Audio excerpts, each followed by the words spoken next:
اللہ الرحمن الرحیم۔ تو آج سورۃ البقرہ ہے۔ تو سورۃ البقرہ کا آغاز اس کے نام کے ساتھ ہم کرتے ہیں۔ تو سورۃ البقرہ اس کا نام سورۃ البقرہ رکھا گیا، جبکہ ایک روایت کے اندر آتا ہے کہ اس سورت کو بقرہ نہ کہا کرو، لیکن علامہ ابن کثیر مفسر قرآن وہ فرماتے ہیں کہ یہ روایت بہت زیادہ کمزور ہے، جبکہ صحیح احادیث مبارکہ کے اندر اس سورت کا نام سورۃ البقرہ کے ساتھ ہی تعبیر فرمایا گیا۔ تو اس لیے رسم عثمانی کے اندر ہو یا صحابہ کرام کے اندر تو اسی نام کے ساتھ اس سورت کو پکارا جاتا تھا۔ تو اس سورت کے نزول کے حوالے سے کہ اس سورت کا نزول یہ مدنی سورت ہے، اور ہجرت مدینہ کے بعد اس سورت کا نزول شروع ہوا، تو پھر یہ ایک ہی وقت کے اندر مکمل سورت نازل نہ ہوئی، بلکہ موقع مال کی مناسبت کے ساتھ مختلف ادوار کے اندر اس کی آیات کا نزول ہوتا رہا۔ ہجرت مدینہ کے بعد سے لے کر حضور اکرم صلی اللہ علیہ وسلم کے وصال تک اس سورت کا مختلف مواقع پر نزول چلتا رہا۔ جس طرح ابتدائے ہجرت کے بعد اس کی کچھ آیات کا نزول ہوتا ہے، پھر بدر کے موقع پر اس کی کچھ آیات کا نزول ہے، پھر اسی طرح فتح مکہ کے موقع کے اوپر کچھ آیات کا نزول ہے، یہاں تک کہ جو حضور اکرم صلی اللہ علیہ وسلم کے اوپر سب سے آخری وحی کا نزول ہوا، تو وہ نزول بھی اسی صورت کے اندر ہی وہ آیت کریمہ موجود ہے۔ تو پھر اس کی فضیلت کے حوالے سے ایک دو باتیں عرض کرنا چاہوں گا۔ تو اس کی فضیلت کے اندر کہ مسند احمد ہو، صحیح مسلم، ترمذی اور سنن نسائی کے اندر حدیث مبارکہ موجود ہے کہ اپنے گھروں کو قبریں نہ بناؤ، جس گھر میں سورۃ بقرہ پڑھی جائے وہاں شیطان داخل نہیں ہو سکتا۔ پھر اسی طرح حضرت عبداللہ بن مسعود رضی اللہ تعالیٰ عنہ سے ایک روایت ہے کہ جس کے اندر انہوں نے ذکر فرمایا کہ جس گھر میں سورۃ بقرہ پڑھی جائے اس گھر سے شیطان گوز مارتا ہوا بھاگ جاتا ہے۔ ہر چیز کی اونچائی ہوتی ہے، اور قرآن کی اونچائی سورۃ بقرہ ہے، یعنی کہ قرآن کا لب لباب اس سورت کو کہا گیا۔ اسی طرح حضرت اسید رضی اللہ تعالیٰ عنہ کا ایک واقعہ بخاری شریف کے اندر مذکور ہے کہ جس کا مختصر طور پر یہ ذکر کرنا چاہوں گا کہ جب وہ سورۃ بقرہ کی ایک دن رات کو تلاوت فرما رہے تھے، تو ان کے گھر کے پاس گھوڑا بندھا ہوا تھا، اس نے بدکنا شروع کر لیا۔ انہوں نے سورت تلاوت روک لی پڑھنی، تو گھوڑا بھی سکون کے ساتھ کھڑا ہو گیا، پھر دوبارہ اسی طرح شروع کی تو پھر گھوڑے نے بدکنا شروع کر لیا۔ اس طرح یہ 3 دفعہ معاملہ ہوا، تو گھوڑے کے قریب ان کا بچہ لیٹا ہوا تھا، تو حضرت اسید رضی اللہ تعالیٰ عنہ کو یہ خوف لاحق ہوا کہ اگر گھوڑا اسی طرح بدکتا رہا، یہ نہ ہو کہ میرا بیٹا اس کے نیچے آ جائے اور اس کی وجہ سے کہیں میرا بیٹا ہلاکت کی جانب نہ چلا جائے۔ انہوں نے سورت پڑھنا روک لی۔ صبح اٹھ کر حضور اکرم صلی اللہ علیہ وسلم کو یہ سارا واقعہ بیان فرمایا، تو حضور اکرم صلی اللہ علیہ وسلم نے فرمایا کہ وہ فرشتوں کا نزول تھا۔ تو مطلب یہ کہ اس سورت کی تلاوت کے دوران اس کی یہ فضیلت کے اندر بھی بات آتی ہے۔ اس کے علاوہ بھی اس سورت کے بہت سارے فضائل ہیں، لیکن اسی کے وقت کو مد نظر رکھتے ہوئے اختصار کے ساتھ ہی ہم کام لیتے ہیں۔ اب جاتے ہیں سورت بقرہ کی جانب۔ تو اس سورت کا آغاز الف لام میم کے ساتھ ہوتا ہے۔ تو الف لام میم یہ حروف مقطعات کے اندر آتے ہیں۔ تو حروف مقطعات کے اندر اس کا شمار کیا جاتا ہے۔ تو حروف مقطعات کے بارے میں کہ اس کا علم یا اس کا معنی، تو اس کی حقیقت کیا ہے، تو اس پر مختصر طور پر اتنا ذکر کرنا چاہوں گا کہ اس کے بارے میں کہ یہ کہا جاتا ہے مفسرین قرآن کی جانب سے کہ یہ قرآن کے رموز و اسرار ہیں۔ اور اس کا علم کس کو ہے، تو اس کے علم کے متعلق سب سے بہترین رائے یہ قائم کی جا سکتی ہے کہ اس کے علم کے بارے میں انسان اللہ تبارک و تعالیٰ کی ذات پر اپنا نظریہ چھوڑ دے کہ اللہ تبارک و تعالیٰ کے علم کے اندر ہے کہ اس کا علم اللہ تبارک و تعالیٰ نے کسے عطا فرمایا، یہ ہمارے لیے محفوظ راستہ ہوگا۔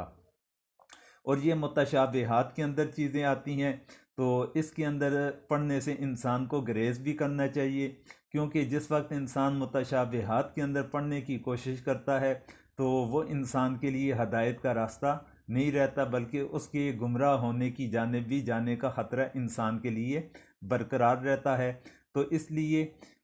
انسان اس چیز میں احتیاط کر لے تو وہ زیادہ بہتر ہے۔ جبکہ اس کے معنی کے بارے میں کہ بعض اکابر سے جو ان کے معنی منقول ہیں تو اس سے ان کا یہ مراد نہیں کہ اس کا یہی معنی مراد ہے کہ اللہ تعالیٰ کی مراد یہی ہے، بلکہ ان کا جو تعلق تھا کہ ان کے معنی جو بتلانا مقصود تھا وہ تمثیل کی خاطر یا تنبیہ کے لیے یا تسہیل کے لیے، یعنی مثال کے لیے کسی کو تنبیہ کرنے کی غرض سے یا تسہیل کی غرض سے انہوں نے اس غرض کے ساتھ ان کے معنی مقرر فرمائے، جبکہ ان کا یہ مراد نہ تھا کہ حق تعالیٰ کی یہی مراد ہے۔ تو حروف مقطعات یہ مختلف صورتوں کے شروع کے اندر مختلف صورتوں کے اندر اللہ تبارک و تعالیٰ لے کر آئے۔ تو پھر اس کے بعد سورۃ بقرہ، اس کی فضیلت بھی آپ کے سامنے واضح ہوگی۔ پھر الف لام میم کے متعلق جو حروف مقطعات میں سے ہے اس کا تذکرہ بھی ہو گیا۔ اب جاتے ہیں اصل نفس مضمون کی طرف کہ ذالک الکتاب لا ریب فیہ، ذالک اس کتاب میں، لا ریبہ کہ کچھ بھی شک نہیں، فیہ اس میں، ہدن ہدایت ہے، للمتقین پرہیزگاروں کے لیے۔ اب یہاں پر شروع کے اندر ذکر فرمایا ذالکہ سے، جبکہ یہ ذالکہ یہ اسم اشارہ ہے اور یہ بعید کے لیے استعمال ہوتا ہے۔ اسم اشارہ اس کی مختلف اقسام ہیں، بعض اسم اشارہ قریب کے لیے استعمال ہوتے ہیں، بعض اسم اشارہ یہ دور کے لیے استعمال ہوتے ہیں، جبکہ یہ ذالکہ جو ہے یہ دور کی چیز کے لیے اشارے کے لیے استعمال کیا جاتا ہے۔ جبکہ یہاں پر اللہ تبارک و تعالیٰ نے ہاذا کہنے کی بجائے ذالکہ کا لفظ استعمال فرمایا کہ ذالکہ دور کی چیز کے لیے استعمال ہو رہا ہے، جبکہ اس کے مد مقابل ہاذا وہ قریب کے لیے استعمال ہوتا ہے۔ لیکن اللہ تبارک و تعالیٰ کا یہ موقع تو حقیقت کے اندر اشارہ بعید کا نہ تھا، کیونکہ اسی قرآن کی طرف اشارہ کرنا مقصود ہے جو لوگوں کے سامنے ہے، مگر اشارہ بعید سے اس کی طرف اشارہ پایا جاتا ہے کہ سورۃ فاتحہ میں جس صراط مستقیم کی درخواست کی گئی تھی، یعنی کہ سورۃ فاتحہ کے اندر صراط مستقیم کے اوپر چلنے کی جو انسان کی طرف سے درخواست منقول ہے، تو یہ سارا قرآن اس درخواست کا جواب بصورت قبولیت اور صراط مستقیم کی تشریح و تفصیل ہے۔ اس چیز کو مد نظر رکھتے ہوئے مفسرین اکرام فرماتے ہیں کہ یہاں پر اللہ تبارک و تعالیٰ نے لفظ ذالکہ کا استعمال فرمایا۔ پھر اس کے بعد کتاب ہے کہ کتاب سے مراد قرآن مجید آ گئی، لا ریب فیہ کہ اس کے اندر کوئی بھی شک نہیں۔ اب یہاں پر اللہ تبارک و تعالیٰ نے ریب کا ذکر فرمایا کہ ریب سے مراد یہ ہے کہ یہ کتاب ایسی کتاب ہے جو ہر قسم کی شکوک و شبہات سے اللہ تبارک و تعالیٰ نے اسے پاک فرمایا۔ اب اس کے بعد اگلی آیت کریمہ ہے کہ اگلی آیت کریمہ کے اندر اللہ تبارک و تعالیٰ فرماتے ہیں، اسی آیت کریمہ کے دوسرے حصے میں فرماتے ہیں ہدن للمتقین، ہدن کہ راہ بتلاتی ہے، للمتقین ڈرنے والوں کے لیے، یعنی یہ ایسی کتاب ہے کہ جس کتاب کے اندر جو کتاب یہ راہ بتلا رہی ہے کن لوگوں کو، کہ جو لوگ ڈرنے والے ہیں۔ اب یہاں پر ہدایت کا لفظ اللہ تبارک و تعالیٰ نے استعمال فرمایا، تو ہدایت کے بارے میں مفسرین اکرام فرماتے ہیں کہ ہدایت کے 3 درجے ہیں۔ ایک درجہ ہدایت کا تو تمام نوع انسان بلکہ تمام حیوانات وغیرہ کے لیے بھی عام اور شامل ہے۔ ایک ہدایت کا درجہ تمام نوع انسانی کو شامل بنے گا، جبکہ دوسرا درجہ جو ہدایت کا ہے وہ اہل ایمان کے ساتھ خاص ہے، یعنی مومنین کے لیے خاص ہوا، جبکہ تیسرا جو درجہ ہدایت کا بنتا ہے وہ مقربین خاص کے لیے مخصوص ہے۔ اس لحاظ سے دیکھا جائے ہدایت کے ٹوٹل 3 درجات بنتے ہیں، ایک عمومی آ گیا، دوسرا مومنین کے لیے آ گیا، اور تیسرا جو درجہ ہے وہ مقربین کے لیے، مقربین جو اللہ تعالیٰ کے خاص افراد ہیں ان کے لیے مخصوص ہو گیا۔ تو اللہ تبارک و تعالیٰ نے قرآن مجید کے اندر مختلف مقامات کے اوپر جو ہدایت کا لفظ استعمال فرمایا، تو کبھی اللہ تبارک و تعالیٰ نے اسے پہلے درجے کے اندر یعنی تمام نوع انسانی کو مد نظر رکھتے ہوئے ہدایت کا لفظ استعمال فرمایا، کبھی اللہ تبارک و تعالیٰ نے ہدایت کا جو لفظ استعمال فرمایا تو مومنین کو مد نظر رکھتے ہوئے ذکر فرمایا، اور بسا اوقات اللہ تبارک و تعالیٰ نے تیسرے درجے کے اندر یعنی جو مقربین خاص ہیں انہیں مد نظر رکھتے ہوئے اللہ تبارک و تعالیٰ نے ہدایت کے لفظ کو استعمال فرمایا۔ تو جب ان 3 درجات کے بارے میں انسان کو علم ہو جائے کہ یہ 3 درجات ہیں، تو پھر انسان کے لیے یہ چیز مشکل نہیں رہتی کہ انسان کے لیے اس بات کا سمجھنا کہ موقع مال کی نسبت کے ساتھ آیت کے اندر جہاں پر لفظ ہدایت مذکور ہو تو یہ 3 درجات اپنے ذہن کے اندر رکھ کر پھر انسان بتلا سکتا ہے، انسان اس کے معنی تک بآسانی پہنچ سکتا ہے کہ یہاں پر کن کے بارے میں یہ چیز، کن کے بارے میں اس چیز کو اللہ تبارک و تعالیٰ بیان کرنا مذکور ہے یا مراد ہے۔ پھر اس کے بعد جی للمتقین، متقین کے بارے میں ذکر فرمایا گیا۔ تو متقین کسے کہا جاتا ہے؟ تو متقین کے 2 آیتوں کے اندر اللہ تبارک و تعالیٰ نے متقین کی مخصوص صفات اور علامات بیان کر کے یہ بتلا دیا کہ یہ جماعت ہدایت یافتہ ہے، انہی کا راستہ صراط مستقیم ہے۔ جو سورۃ فاتحہ کے اندر درخواست کی گئی صراط مستقیم کے اوپر چلنے کی، اس کی یہ تفسیر بن رہی ہے کہ ہدایت یافتہ کون سے لوگ ہیں کہ جو پرہیزگار ہیں، متقین لوگ ہیں، تو وہ لوگ صراط مستقیم کے اوپر چلنے والے ہیں۔ اس کے بعد اگلی آیت نمبر 3 کے اندر الذین یؤمنون بالغیب، الذین وہ لوگ یؤمنون جو ایمان لاتے ہیں بالغیبی غیب کے اوپر، ویقیمون الصلاۃ اور قائم کرتے ہیں صلاۃ نماز کو، ومما رزقناہم اور جو ہم نے انہیں رزق دیا، ینفقون اس سے وہ خرچ کرتے ہیں۔ اب یہاں پر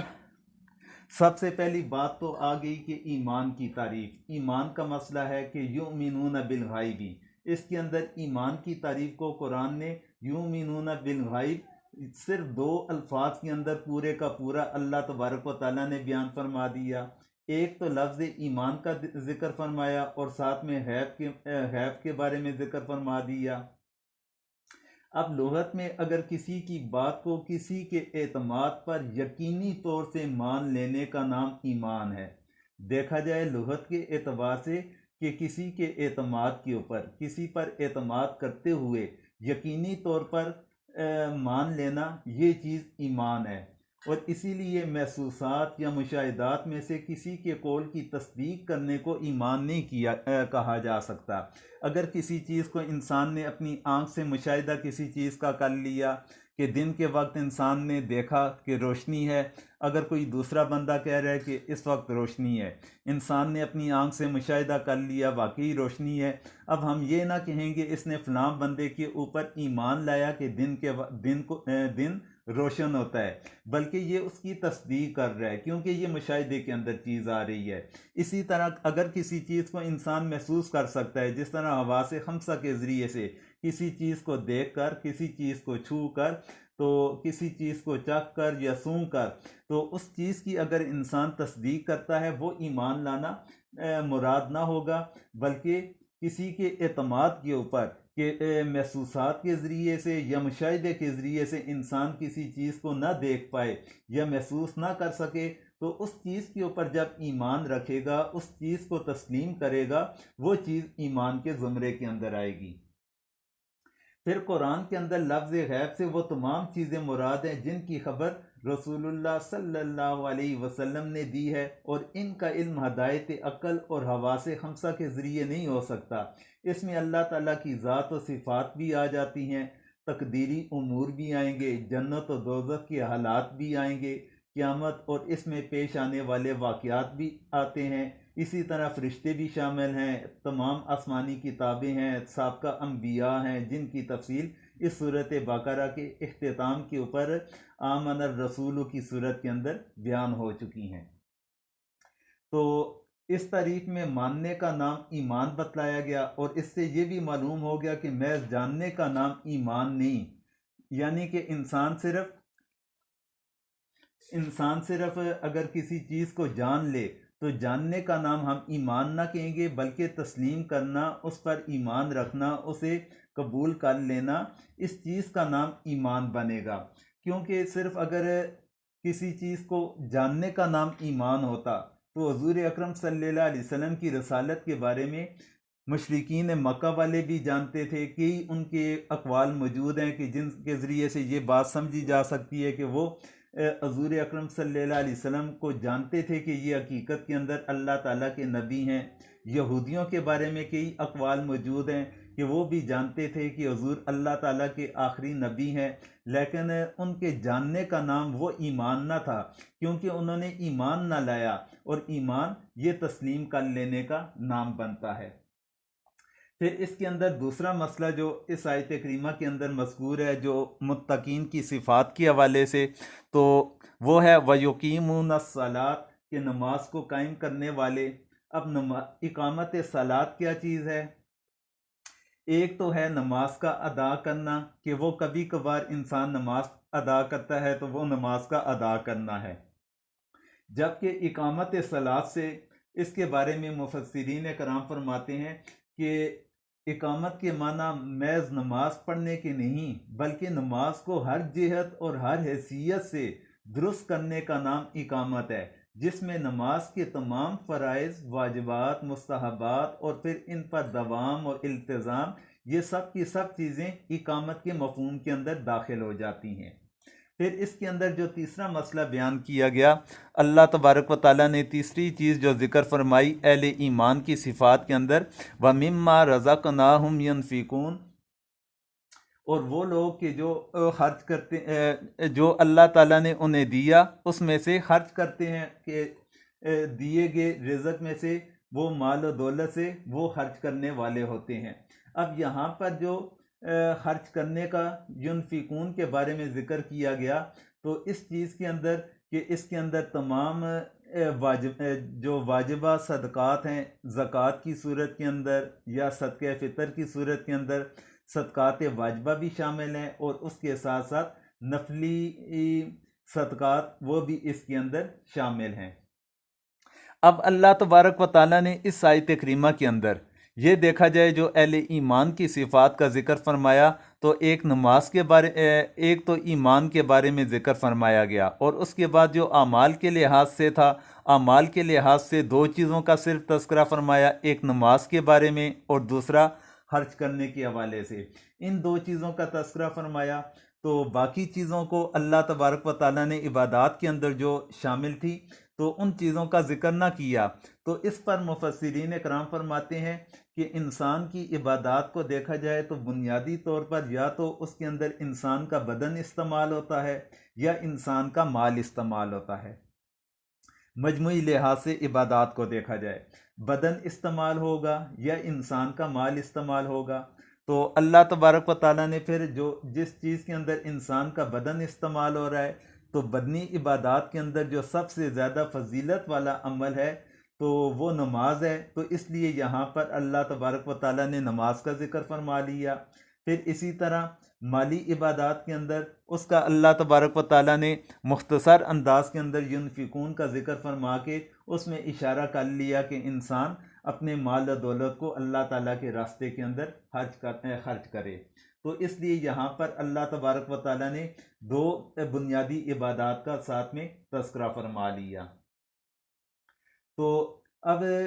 اس کے بعد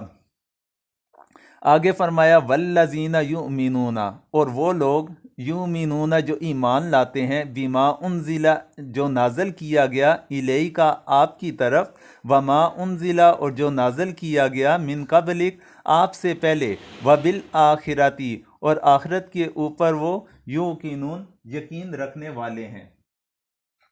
اب یہاں پر اللہ تبارک و تعالیٰ نے اہل ایمان کے متعلق مزید جو تذکرہ فرمایا اہل ایمان کی صفات کے بارے میں، کہ جو آپ کی طرف نازل کیا گیا اس کے اوپر بھی ایمان رکھنے والے ہیں، اور آپ کے ساتھ ساتھ جو آپ سے پہلے نازل کیا گیا اس کے اوپر بھی ایمان رکھنے والے، اس پر بھی یقین رکھنے والے ہیں۔ اب اس میں اس آیت کریمہ کے اندر دیکھا جائے تو مسئلہ ختم نبوت کی ایک واضح دلیل بھی بنتی ہے۔ اللہ تبارک و تعالیٰ نے حضور پر جو نازل کی گئی کتاب قرآن ہے اس پر ایمان رکھنے کے بارے میں ذکر فرمایا، اور اس کے ساتھ ساتھ جو سابقہ کتب تھی اس پر ایمان رکھنے کے بارے میں ذکر فرمایا۔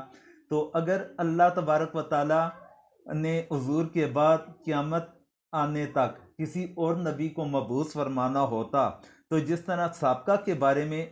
ذکر فرما دیا اور اس زمانے کے اندر حال کے اوپر اس کا تذکرہ فرما دیا، تو مستقبل کے حوالے سے بھی اللہ تبارک و تعالیٰ لازمی طور پر ذکر فرماتے۔ قرآن مجید کے اندر ایک مقام ایسا نہیں بلکہ جتنے بھی مقامات کے اوپر اللہ تبارک و تعالیٰ نے ذکر فرمایا، اس نقطہ نظر کو واضح فرمایا، تو سابقہ کتب کے حوالے سے سابقہ انبیاء پر ایمان رکھنے کے لحاظ سے اللہ تعالیٰ نے حکم دیا کہ ان پر ایمان رکھو، ان پر ایمان لاؤ، لیکن مستقبل کے حوالے سے کسی کے بارے میں تذکرہ نہ فرمایا، جو یہ ختم نبوت کے لحاظ سے بہت بڑی دلیل بن رہی ہے۔ اب اس آیت کریمہ کے اندر متقین کی جو دوسری صفت بیان فرمائی گئی وہ آخرت پر ایمان رکھتے ہیں۔ آخرت سے مراد دار آخرت ہے، جس کو قرآن کے اندر دار قرار بھی کہا گیا اور عقبہ کے نام کے ساتھ بھی اسے یاد کیا گیا۔ تو پورا قرآن اس کے ذکر اور اس کے ہولناک حالات کے ساتھ بھرا ہوا ہے، اور آخرت کے اوپر انسان کا ایمان لانا یہ انسان کے دنیا کے اندر اپنے معاملات کو سلجھانے کا اور دنیا کے اندر راہ ہدایت کے اوپر چلنے کا ایک بہت بڑا انسان کے لیے راستہ بنا دیتا ہے، کیونکہ جس وقت انسان کو اس بارے میں علم ہے، اس بارے میں یقین ہے کہ میں نے مرنا ہے اور مرنے کے بعد آخرت کا دن ہوگا، اس میں میرا محاسبہ کیا جائے گا، تو جب محاسبہ ہوگا اس کے خوف کے ساتھ انسان دنیا کے اندر جب اپنا زندگی کا سفر طے کرتا ہے، اس کے اندر حلال اور حرام کے اندر تمیز کرے گا، جائز اور ناجائز کے اندر تمیز کرے گا، کسی کے فائدہ یا کسی کے نقصان کو مد نظر رکھ کر انسان آگے چلنے کا کام کرے گا۔ اگر انسان کے سامنے آخرت کی منزل نہ ہوتی تو اس صورت کے اندر دنیا کے اندر نہ حلال دیکھتا، نہ حرام دیکھتا، نہ جائز دیکھتا، نہ ناجائز دیکھتا، نہ کسی کا نفع دیکھتا، نہ کسی کا نقصان دیکھتا، بلکہ انسان اپنے فوائد کو دیکھتا، اپنی سہولت کو مد نظر رکھتے ہوئے وہ اپنی زندگی گزار لیتا۔ تو آخرت کے اوپر ایمان رکھنے کا اتنا بڑا فائدہ ہے کہ دنیا کے اندر انسان کئی قسم کی خرابیوں سے اپنے آپ کو بچا سکتا ہے۔ تو اس کے بعد اگلی آیت کریمہ کے اندر اللہ تبارک و تعالیٰ نے ذکر فرمایا کہ ان الذین کفروا سواء علیہم، بے شک وہ لوگ کفروا جو کافر ہوئے، سواء برابر ہے، علیہم ان کے اوپر، انذرتہم کہ آپ ڈرائیں انہیں، ام لم تنذرہم یا انہیں نہ ڈرائیں، لا یؤمنون وہ ایمان نہ لائیں گے۔ اب اس آیت کریمہ کے اندر اللہ تبارک و تعالیٰ نے جو ذکر فرمایا تو کہ وہ لوگ کہ جنہوں نے کفر کیا ان کے لیے یہ چیز برابر ہے کہ آپ انہیں ڈرائیں یا نہ ڈرائیں، تو ان لوگوں کے لیے یہ چیز برابر کی حیثیت رکھتی ہے۔ اب ان دو آیات کریمہ کے اندر اللہ تبارک و تعالیٰ نے مشرکین کے متعلق ذکر فرمایا، پھر اس کے بعد جو آنے والی اگلی آیات کریمہ ہے 13 آیتوں کے اندر اللہ تبارک و تعالیٰ نے منافقین کے بارے میں ذکر کر لیا۔ تو ان دو آیات کے اندر اللہ تبارک و تعالیٰ نے جو مشرکین کے بارے میں ذکر فرمایا، تو ان کے بارے میں اس چیز کی اللہ تبارک و تعالیٰ نے وضاحت فرمائی کہ وہ لوگ کہ جنہوں نے کفر کیا تو ان کے لیے برابر ہے کہ آپ انہیں ڈرائیں یا نہ ڈرائیں۔ اب کفر کے اندر بعض ایسے کافر بھی تھے جو بعد میں دائرہ اسلام کے اندر داخل بھی ہو گئے، جنہوں نے پہلے مشرکین مکہ والوں کا ساتھ دیا تھا، بعد میں انہوں نے اس راستے کو چھوڑ کر اسلام کو قبول کیا اور اسلام کے اوپر اپنی جانوں کو نچھاور کرنے کے لیے بھی تیار ہو گئے، جنہیں ہم صحابہ کرام کے نام کے ساتھ تعبیر بھی کرتے ہیں۔ تو اب کیا ہر کفر کے بارے میں اللہ تبارک و تعالیٰ نے یہاں پر ذکر فرمایا کہ انہیں آپ ڈرائیں یا نہ ڈرائیں ان کے لیے برابر ہے؟ جبکہ مفسرین کرام فرماتے ہیں کہ اس کفر سے یہاں پر جو اشارہ مراد ہے اللہ تبارک و تعالیٰ کا، وہ اشارہ ان کفار کے بارے میں ہے کہ جن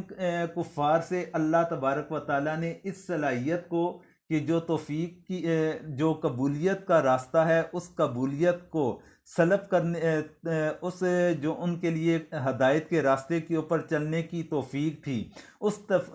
وہ توفیق جن کفار سے سلب کر لی گئی، ان کفار کے بارے میں اللہ تبارک و تعالیٰ نے اشارہ فرما دیا، یا جن